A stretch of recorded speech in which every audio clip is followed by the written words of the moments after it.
Ndibulisa oomama, ootata mama, ndibulise ulutsha, sandisiwe ngamashumi nesithathu wethu, amen.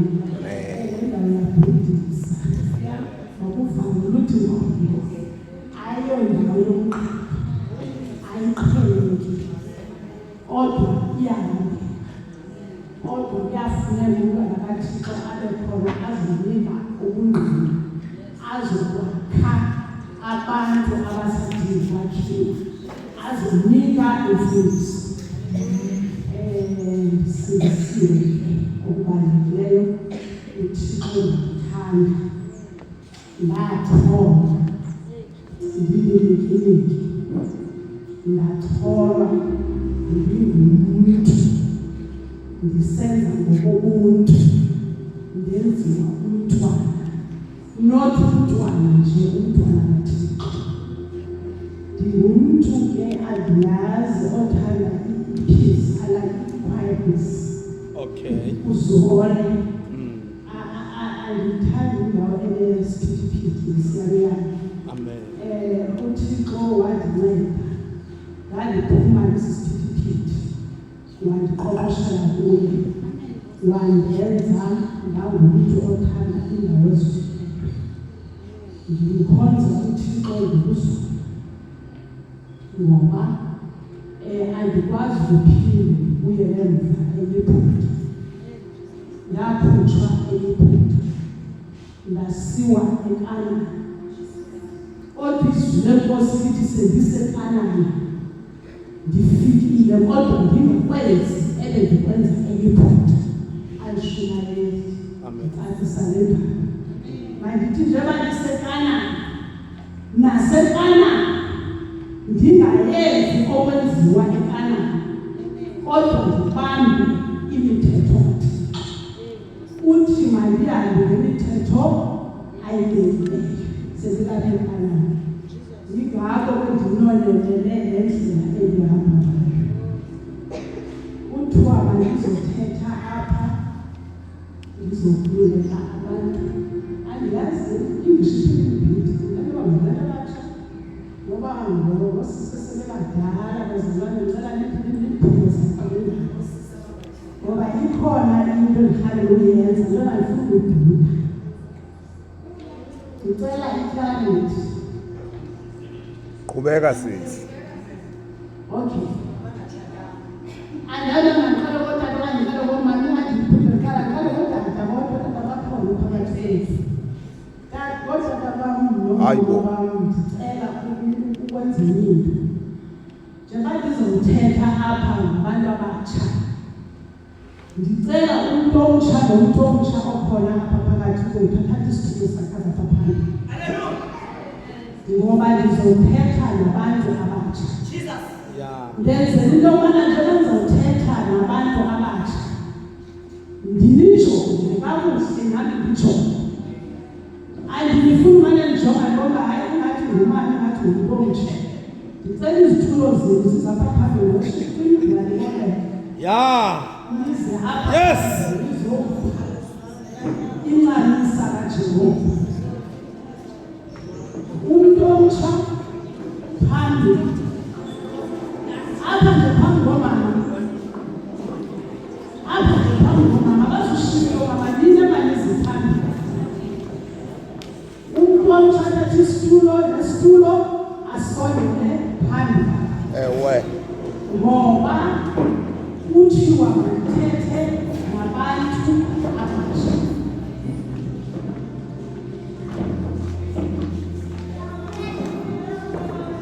Ndiyathemba iBhayibhile zenu ziphethe. Ndiyathemba amaxele wenu niwaphethe. Ngoba le ndaba isekreleni. Ayikho mlonyeni, iphume ekreleni, iphume ezulu. Le nto sizothetha ngayo namhlanje.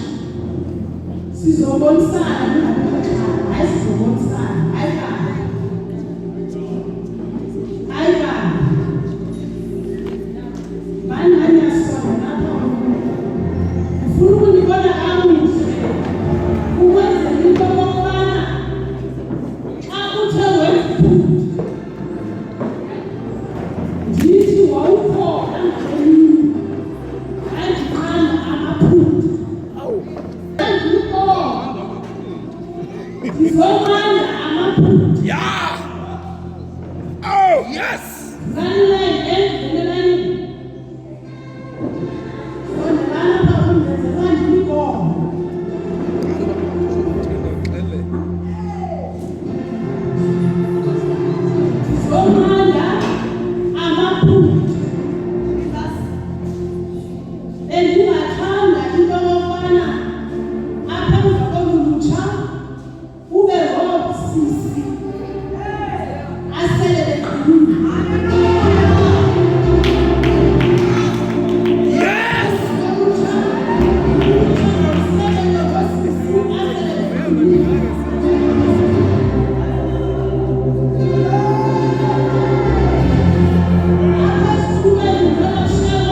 kuso.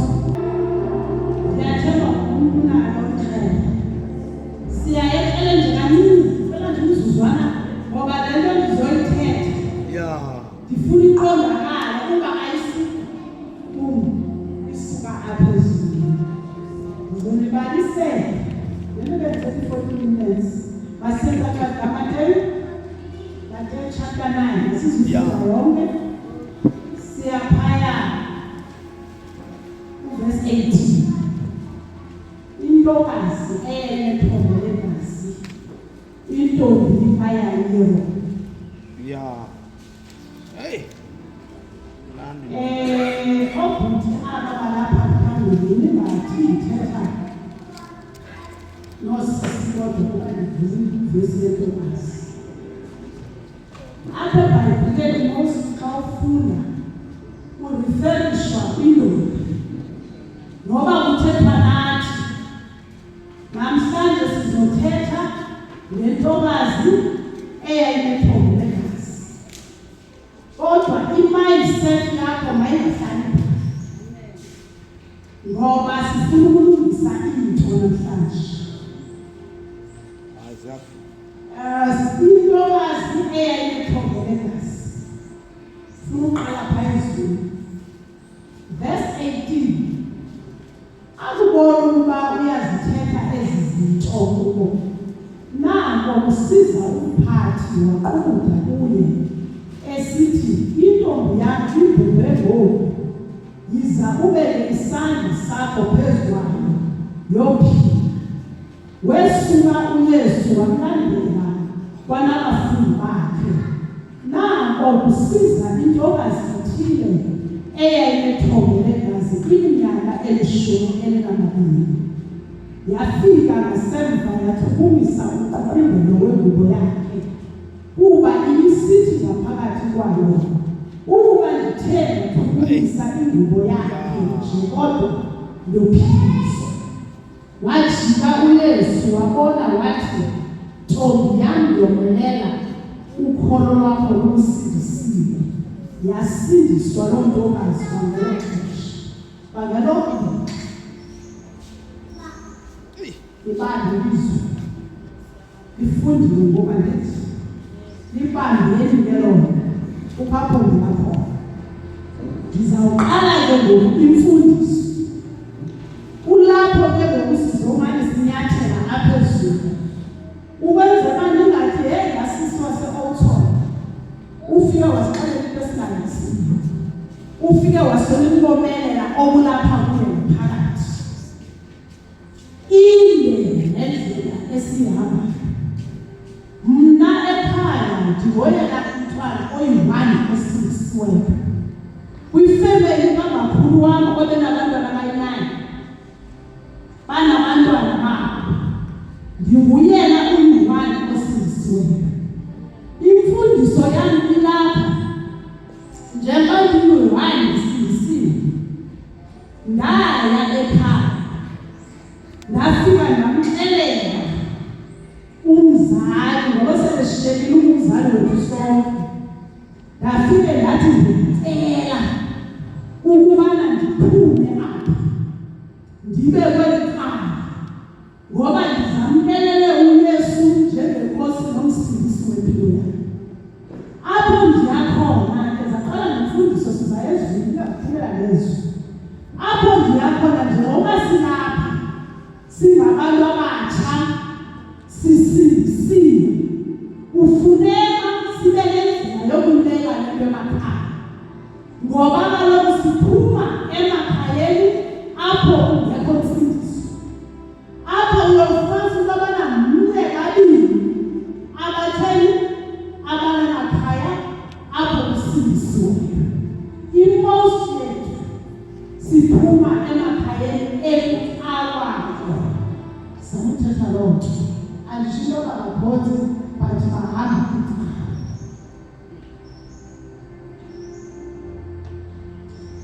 Andisindiswanga kumnandi. Ndimane ndisima kule ndawo. Andisindiswanga kumnandi. Ndisindiswe sendikubona ukufa.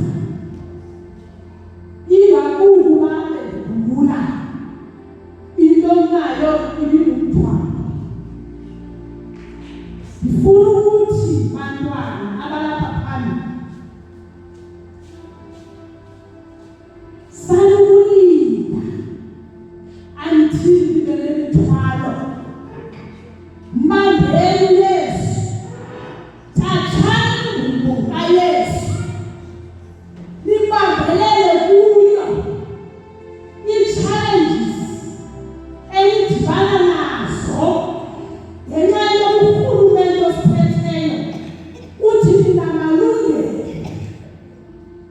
Abantwana sabazibabetha namhlanje, abantwana basixakile, kodwa ukuba ngaba nibambe ingubo kaYesu namona ungena ebantwaneni abangaphandle awuzungena uba ninofana nentombi enethombo legazi nifuna ukuphatha ingubo kaYesu ngoba le nto ingubo eningakwazi ukukontrola ingenayo umoya ngoba silwa umoya ngomoya.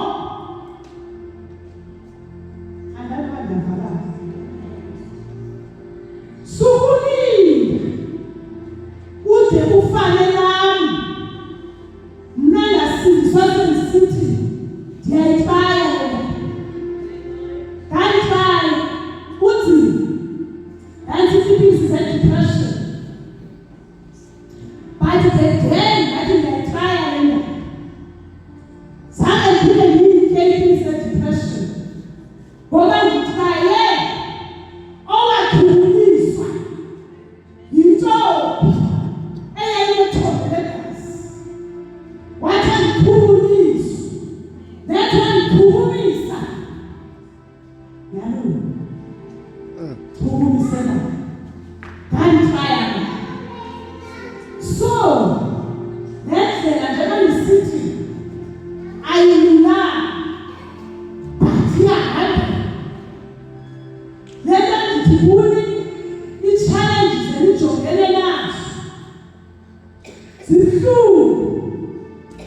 Nibona ulutsha luhamba phaphandle niqwelela ukuhamba phandle but xa nithe nathatha ingubo kaYesu akukho ukungayinqweneli into epaphandle uzawuhlanga kunye intombi enethombe legazi yakho udingeka abantu abazokho abazali badiliwe ngabantwana abatsha abangamameliyo bengamameli ngoba bemthanda into yayosathane udilize umoya phezu kwabantwana ukuhlukumeza abazali. Niyayiva ndithethayo le ndlela ithi but iyahamba. Yiloo nto kufuneka umntu aziqoqoshe ubuye esakweni ubuye ezithomini uYesu asintrodusa as umhlobo ngoba nathi wanetshomi tshomi sizakhupha and Satan uzakuzisela itshomi xa ndamsamkela levangeli namthandaza uthi ngathi bawo ndincede ngento eyi-1 ndihlukanisele tshomi ndifuna umhlobo nguwe Yesu ngoba ndikubonile ubungqina okoba ndilale ngaphandle kweepilisi ze-depression ngawuva umthwalo uhlile ayikho mnandi into yokokubana ukhulelwe usengumntana wentombazana ngoba lo mfana unamaqhinga nethi wakhulelwa akasayingeni ya yozibonela awuzibonela nyani yozibonela ngexesha uxela uba ndikhulelwe akasaboneli mntwini sure neabanye abasebefile enavisa kabuhlungu athatha phephandle athatha phephandle babone betheka amandla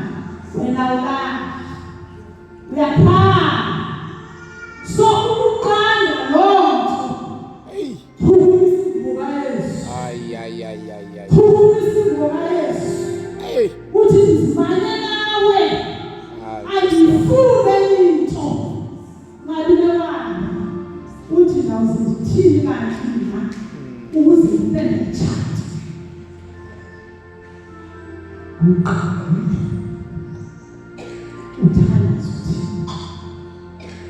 uthandaza ziyanduza zithithile lento yakho thina siyaphuma siyajabula thini lento yakho ngoba xa ufuna ukutshata uzothini moyinzolandeze i-answer ithi answer okwangoku ndisazimanyile noyesu Kristu xa selefuna nexesha elililo selendilika ngoba lelo xesha thathoba ngoku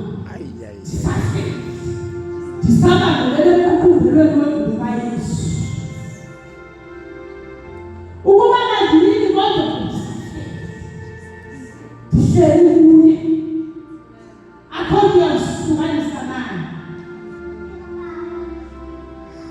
ithi imfundiso yanamhlanje hlala kuyesu challenge zodibana nazo hlala kuyesu umamkeleyo wathona izandla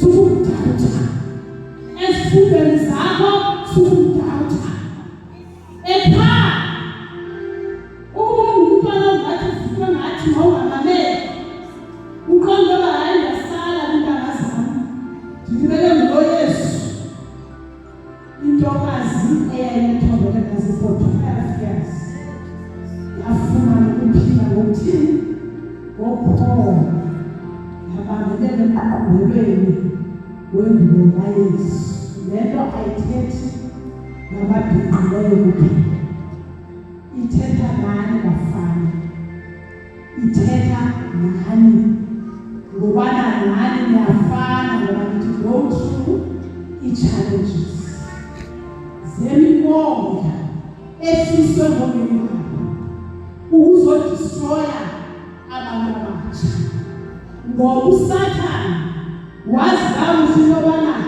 emaluphaleni kwabamama kufuneka nibambe imishini kaSathane ukuphela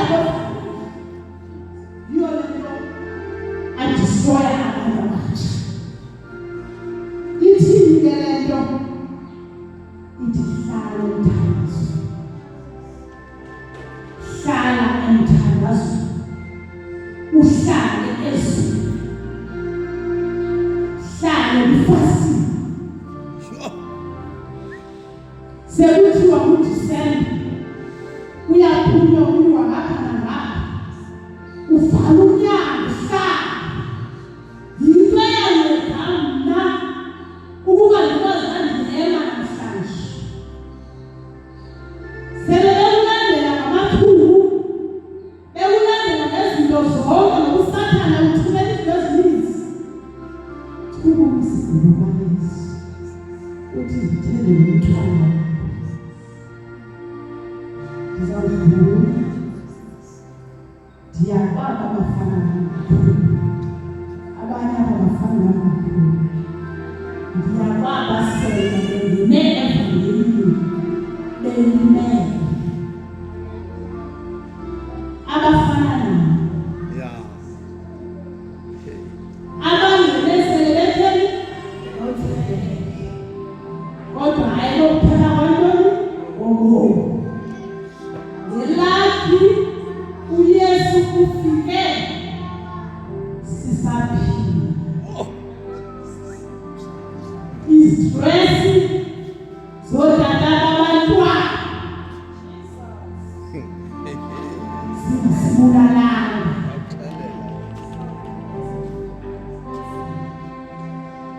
ufike uyesu wayihlangula impilo yethu funa ukuthi namhlanje masikhulule inhliziyo zethu masibaxolele ngoba inkosi uyesu esayivumanga yasicelela uxolo ndiyazi akhona amagquba alamfana wafika wathatha intombi bakho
enhliziyo eyoba ukubulala ubomi bakho ngohlobo. Wafika lo mfana wakukhatha saqhatheka. Omnye wathi uzokuthatha nethi bahlala umntana akasathethi loo nto. Namhlanje ndithi masixolele. Yeah. Sizomuva evangelini. Sizokwazi ukuyonceda basathina. Ngoba sizamaxoleli asikwazi ukumuva. Ngoba xa ethi gqipha uthi sukuba sathina ngokuthatha impilisi uzigile uzibulala.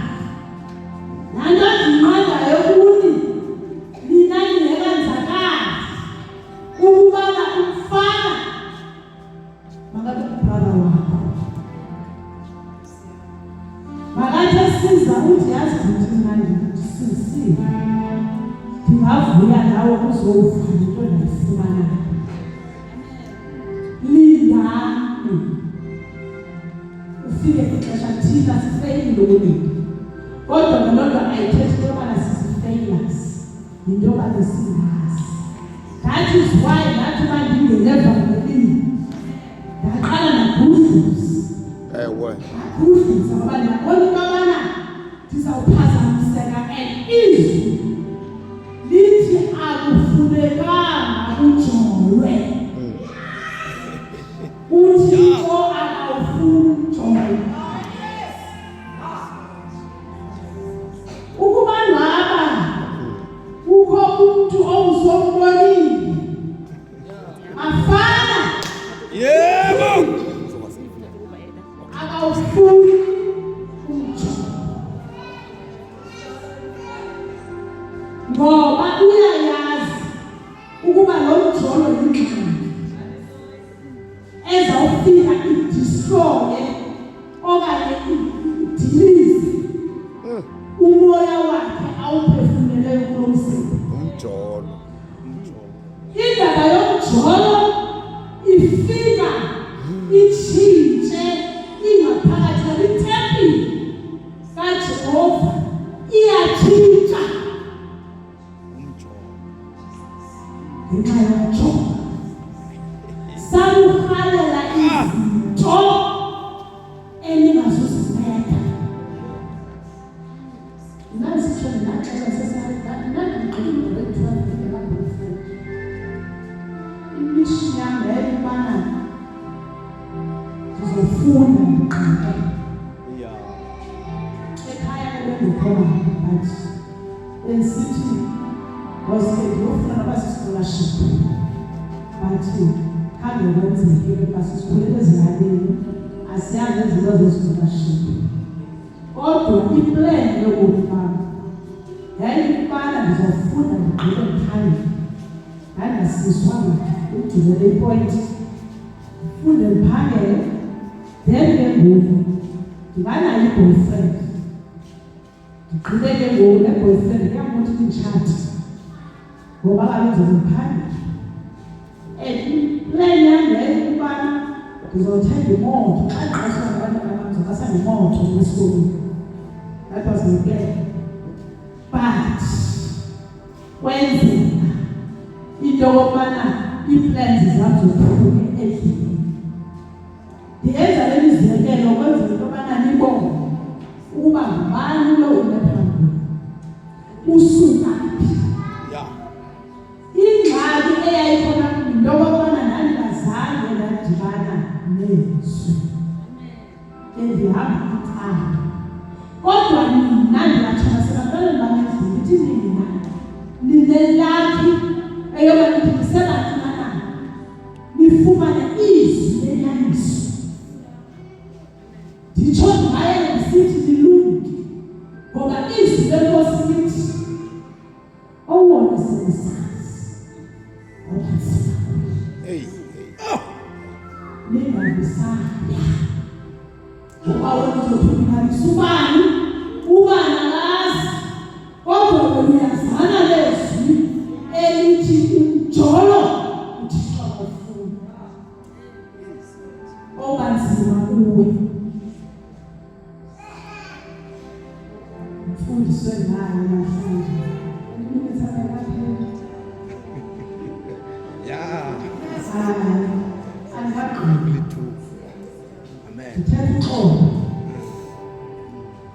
Ngithetha uxolo nje kwinzimo esihamba kuzo ngoba othatha asizokuthanda encane.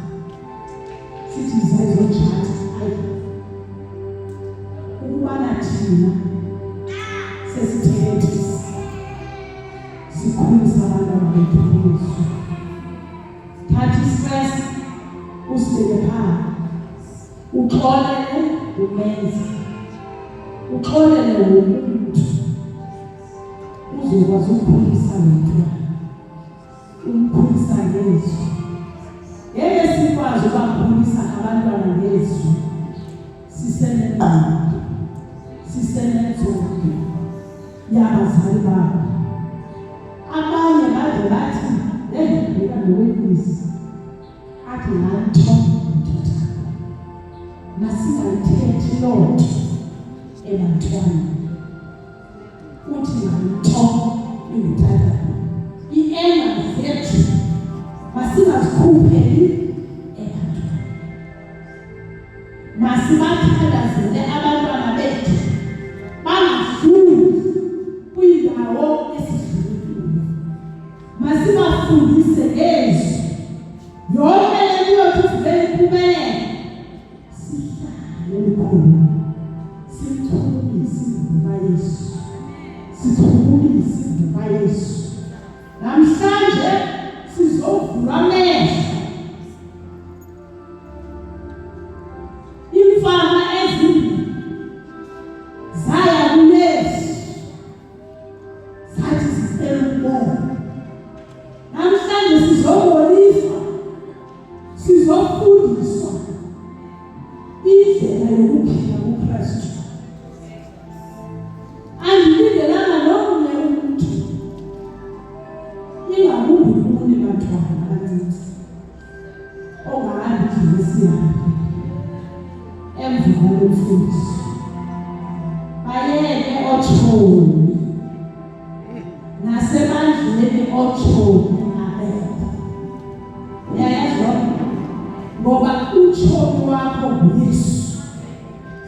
Ebandleni unosista emthandazakweni. Ebandleni unobrother emthandazakweni. Ngoba lethu uma andifuna ngathi Thobi. Ngathi Thobi angazalivelaphi. Anomuntu abantu abavela ibagqina abantu abegama kaThobi. Uthoni. So uma unothoni namhlanje ngeke uthoni uzokumazisa. Ekuphathele ekubambeni ngoba Yesu. Uzokulibazisa. Elivangeli lifuna umuntu ozinzileyo. Lifuna umuntu ohlala amanga. Uthixo ubusuku nemini. Othi bawo ndithini namhlanje. Ngomso lifuna ngoqa. Lifuna ukuba yile. Lifuna ukuba yile. Ukuze amaphupha wenu aphumelele. Ndinomntwana phezulu owenza ugrade 12. Ndithi uye everyday. Yabona nje uzobhala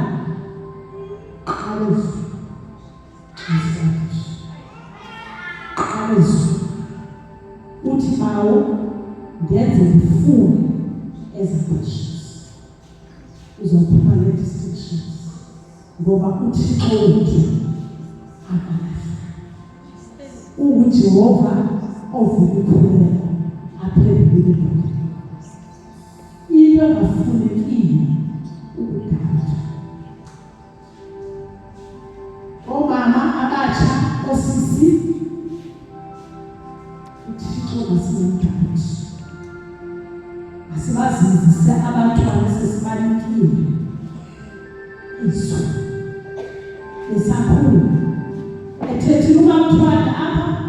Masingathi abantwana xa besenza izinto esizibone besizwa kodwa bawo ukufuzisa. Siyakuphelela.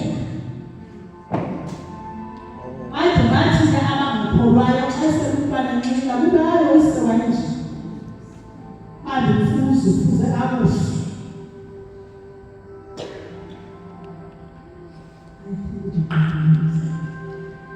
masiyambeni siyothukisa ingoma Yesu awuyithukisi ke ungazenzi ezaziyothela zithanda izwi akhona bayazi iBhayibheli from page 1 to page last kodwa ufuneka simphile funeka lokho uhamba phaya uwabona isidima sikaNkulunkulu emsebenzini thetha naye ngoba ngekasizo bebendiza nje ngoba ngizomabona ngoba ngabona isidima sikaNkulunkulu ngoba ngibona ngiyazalwa kana kodwa ukuthwala ngamunako lapha uba lifika kuthethe ezikwezizwe ayathula hayi ngoba mna ayokwenza kwami ntona uNkulunkulu uhlale ezini hlale emthandazweni hlale kufasting masingayoki uThixo ufuna abantu abazobana imilomo yethu masingayivuleli yonke into uba kuyasekwa hamba ukuthi akufuni ukuhleka uba omnye apha kulo ngani suhamba uhlekisa ngayo yithi kade ube bengekaqini evangelini uzobona ukuthi kade masithandaza ngoba iyona mandomele ngajulisiwe ngajijona uNkulunkulu ngajulisiwe ayesu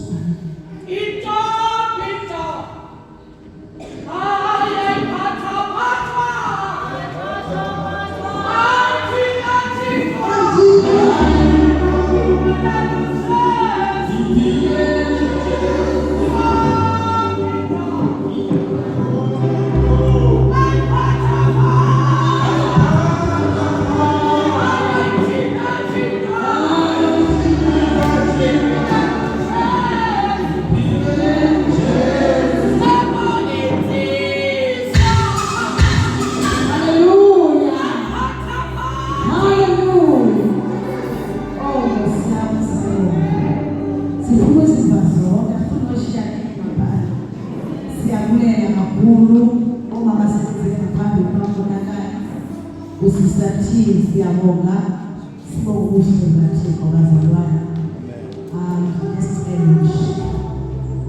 sikhe sithandaze uthizwe Nkosi umhlwayeli wayephethe indlu wahlwayela kwimihlaba engafani kuthiwa amanye ezinkozo zawela phezu kwelwalo zathiwa ezinye zawela endleleni zanyathelwa ngabantu ezinye zawela emthini ameva zathi sezikhula ngoba khomhlaba pha zakhomba ngameva zatsha ngenxa yemfundiso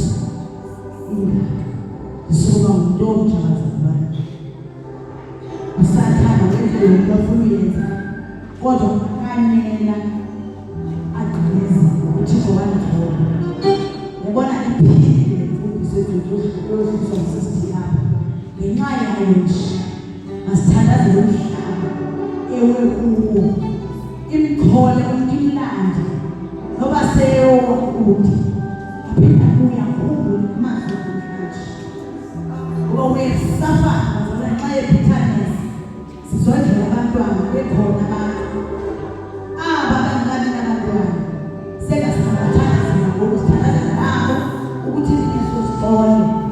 This is a very serious and powerful message because ubuhlungu kodwa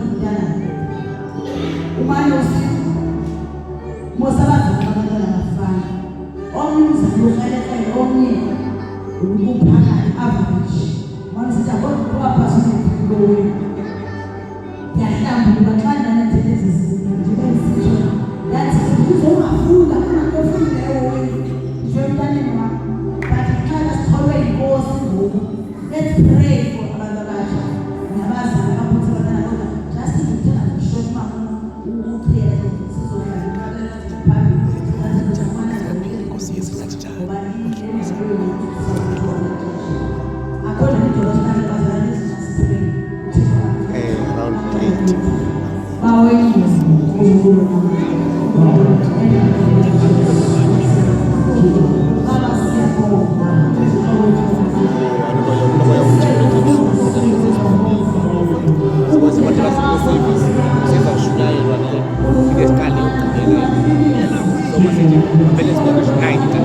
Sisho